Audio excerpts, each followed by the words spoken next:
अस्सलामु अलैकुम रहमतुल्लाहि व बरकातुह। दुआ है आप सब खैर आफियत से होंगे और अल्लाह पाक आप पर अपना खसूसी फजल फरमाए, बुरी सोहबत, बुरी राह और बुरे लोगों से आपकी हिफाजत भी फरमाए।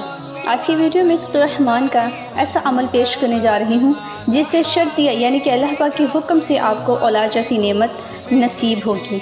आपकी कोई भी बीमारी है, परेशानी है जिसकी वजह से औलाद ना होने की वजह बन रही है, इंशाअल्लाह अज़्ज़ा वजल वो बीमारी या परेशानी ख़त्म हो जाएगी। अल्लाह पाक बहुत जल्द आपको औलाद की खुशखबरी अता फरमाएगा। ये वजीफ़ा आपने किसी भी अगर किस्म की बीमारी के लिए करना चाहते हैं तो आप कर सकते हैं, क्योंकि ये किसी भी किस्म की बीमारी को ख़त्म करने के लिए मुअस्सर है। ये अमल आपने सिर्फ 3 दिन का करना है। ये अमल आपने किस तरह से करना है, कितनी बार करना है, इसका वक्त औकात क्या है और इसकी फजीलत आखिर क्या है, ये सब कुछ आपको बताऊंगी। ये सब कुछ जानने के लिए आपसे छोटी सी गुजारिश है कि वीडियो को आखिर तक ज़रूर देखें ताकि अमल का मुकम्मल तरीक़ाकार आप जान सकें। अब चलते हैं आज के अमल की तरफ। वो कौन सा है? सूरह रहमान का, जो कि कुरान पाक का दिल कहलाती है। इस सूरत की फजीलतें बहुत ही ज़्यादा हैं। इस सूरत में अल्लाह सुब्हान तआला की रहमत, नेमतों और कुदरत की निशानियों का जिक्र किया गया है। इसलिए इस सूरत को सूरह जमील भी कहा जाता है, क्योंकि इसमें अल्लाह पाक की नेमतों का जिक्र किया गया है। जो शख्स सूरह रहमान की तिलावत करता है इसे बहुत ज़्यादा सवाब मिलता है। इसकी तिलावत करने से दिल को सुकून अता होता है और ज़हनी परेशानियों से इंसान दूर होता जाता है। इसके पढ़ने वाले के लिए क़यामत के दिन शिफाअत का सबब बनती है। सूरह रहमान की हर आयत में एक ख़ास और ख़ास पैगाम है जो इंसान को अल्लाह पाक की अज़मत और उसकी नेमतों की याद दहानी करवाती रहती है। इसलिए इसको रोज़ाना तिलावत में शामिल करना बहुत ही बेहतर है। रसूलुल्लाह सल्लल्लाहु अलैहि वसल्लम ने इस सूरत को तिलावत नमाज में ख़ास करने की तरगीब दी, जो इसको और ज़्यादा अहमियत ज़ाहिर करने में मदद देती है, क्योंकि इसकी तिलावत से रूहानी सुकून मिलता है और ये दिल की हालत को बेहतर बनाती है। फ़रिश्ते इस सूरत यानी कि सूरह रहमान की तिलावत को सुनते हैं और उसे पसंद भी करते हैं जो इसकी तिलावत करते हैं। सूरह रहमान की तिलावत घर में करने से घर में बरकत या रहमतें नाजिल होती हैं। इसकी तिलावत के ज़रिए इंसान अल्लाह सुब्हान तआला की रहमत और कुदरत को बेहतर तौर पर समझ सकता है और अपनी हालत को यानी कि अपनी ज़िंदगी को मुस्बत तरीके से भी बदल सकता है। इसकी तिलावत के साथ साथ दुआएं कबूल होती हैं और ये एक हिफाजती सूरत भी समझी जाती है। उलामा और बुज़ुर्ग इस सूरत की तिलावत को ख़ास तौर पे अहमियत के साथ फजीलत देते हैं और इसे अपनी महाफ़िल में पढ़ने की भी आदत बनाते हैं। इसमें क़यामत के दिन के मनाज़िर भी का ख़ास जिक्र किया गया है जो इंसान को अपनी आखिरत की तैयारी की तरफ माइल करती है। बेशक मौत भी बरहक है। इस ख़ास सूरत में बार बार एक आयत को दोहराया गया है। वो आयत है फ़बजी अला रब्बिकुमा तुकज़्ज़िबान। ये आयत मुबारका कम अज़ कम 31 मरतबा आई है। ये आयत अल्लाह सुब्हान तआला की नेमतों और शुक्रगुज़ारी की तरफ मतवज्जा करती है। इसलिए सूरह रहमान के फ़ज़ाइल इंतहा के हैं कि इंसान लिखना चाहे तो लिख नहीं सकता, सोचना चाहे तो सोच नहीं सकता और बयान करने पर आए तो उसके लिए दिन रात कम पड़ जाएँ।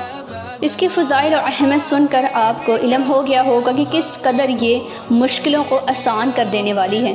दुखों गमों को खुशहालियों में बदलने की कुदरत इसमें मौजूद है। बेशक अल्लाह पाक ने हर दुख, गम, बीमारी का हल नाजिल करदा कीमती किताब यानी कि कुरान पाक में इरशाद फरमाए हैं।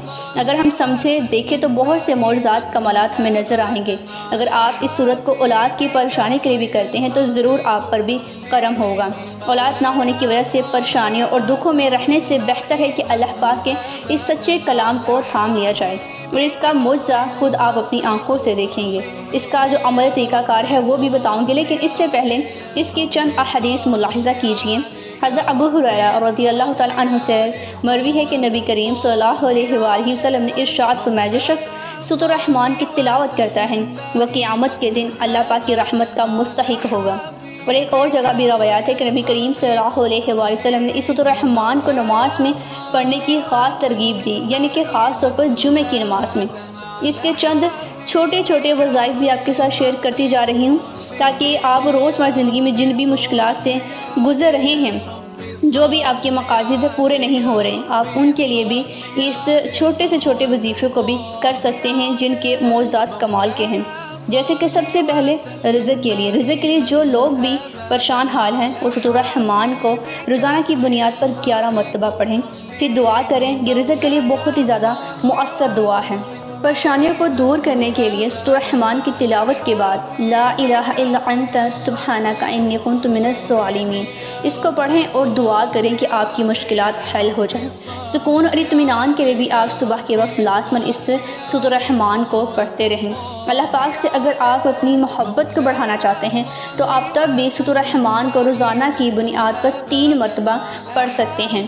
عزت اور مقام کے لیے بھی آپ اس کی تلاوت کرتے رہیں۔ آپ کو اولاد کی نعمت میں جو بھی رکاوٹ ہے، بندش ہے، بیماری ہے، اس صورت یعنی کہ سورۃ الرحمن کی تلاوت سے آپ کی گود بھر دی جائے گی۔ اگر آپ چاہتے ہیں کہ آپ کے لیے خصوصی دعا ہو، یعنی کہ آپ کا نام لے کر آپ کے لیے دعا خیر کی جائے، تو کمنٹ میں اپنا مسئلہ اور نام ضرور لکھیں۔ اس عمل کو یعنی کہ سورۃ الرحمن کے اس خاص عمل کو آپ نے 3 دن کرنا ہے، جس میں نماز کے بعد آپ نے اس عمل کو کرنا ہے۔ آپ نے تینوں دن اسی نماز کے بعد اس عمل کو کرنا ہے۔ یہ جو عمل طریقہ کار بتانے جا رہی ہوں یہ اولاد کے لیے ہے۔ جو لوگ بھی اولاد کے لیے پریشان ہیں وہ اس عمل کو لازماً سنیں اور لازماً کریں۔ آپ نے اس عمل کے لیے ایک پانی کا گلاس اپنے پاس رکھ لینا ہے۔ اول آخر آپ نے کم از کم 3 مرتبہ یا پھر 7 مرتبہ درود پاک کو پڑھنا ہے، اور اس صورت کو یعنی کہ سورۃ الرحمن کی تلاوت کا موبائل پر لگا کر آپ سن سکتے ہیں۔ جیسے ہی آپ اس آیت مبارکہ پر یعنی کہ فَبِأَيِّ آلَاءِ رَبِّكُمَا تُكَذِّبَانِ پر پہنچیں گے تو آپ نے اس آیت پر پہنچ کر اپنے دل میں اللہ پاک کی نعمتوں کا شکر ادا کرنا ہے۔ جو آپ کو جو چھوٹی سے چھوٹی یا بڑی سے بڑی نعمتیں عطا ہوئی ہیں آپ نے اس کی شکر گزاری کرنی ہے، اور پھر سورت کو مکمل سن لینا ہے۔ پھر آخر میں جب آپ اس سورت کو سن لیں تو آپ نے ایک تسبیح یا اللہ کی کرنی ہے، جو کہ اللہ سبحانہ تعالیٰ کا خوبصورت سا نام ہے۔ آپ نے اس کی ایک تسبیح کرنی ہے۔ اس عمل کو کرنے کے بعد آپ نے اپنے گناہوں کی معافی کو طلب کرنا ہے۔